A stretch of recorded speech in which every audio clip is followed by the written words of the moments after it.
5. The Doctor Explains. Outside the room, the nurse stopped us. "Could you both wait in here a moment, please?" she said. "I think the doctor would like to speak to you." We heard the nurse talking to the doctor outside the room for 2 or 3 minutes, and then the doctor came in. She smiled at me. "Good morning, Sergeant Fraser," she said to me. "You've been talking to Mr. Jackson, haven't you?" "Yes," I said. "Poor man. He's not very happy, I'm afraid." "No, of course not," said the doctor. "Well, it was a nasty accident, wasn't it? And he's hurt his neck quite badly. But the rest of him is okay. He should be out of hospital in a few days." "Yes."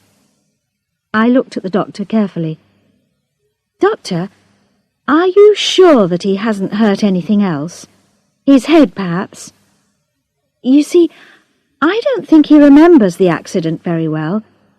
He thinks he killed somebody who walked in front of the car, but he didn't. Nobody was killed. Nobody walked in front of the car.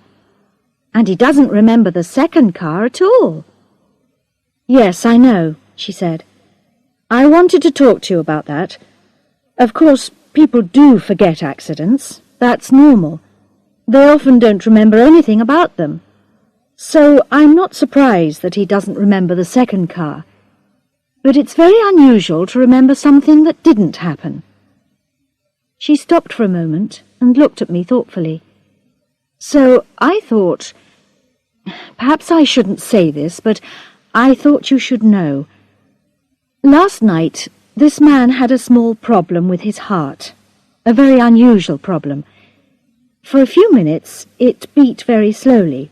It nearly stopped, and then it started again. And people who have a heart problem like that aren't usually allowed to drive, you know, because they might become ill for a couple of minutes, and then, of course, a car would stop suddenly." "I see," I said. "So you think that perhaps he had a small heart attack yesterday, too?" "I don't know," she said. "Maybe he had the attack because of the accident. I haven't seen his doctor's records, so I don't know if he has ever had this problem before." "I see," I said.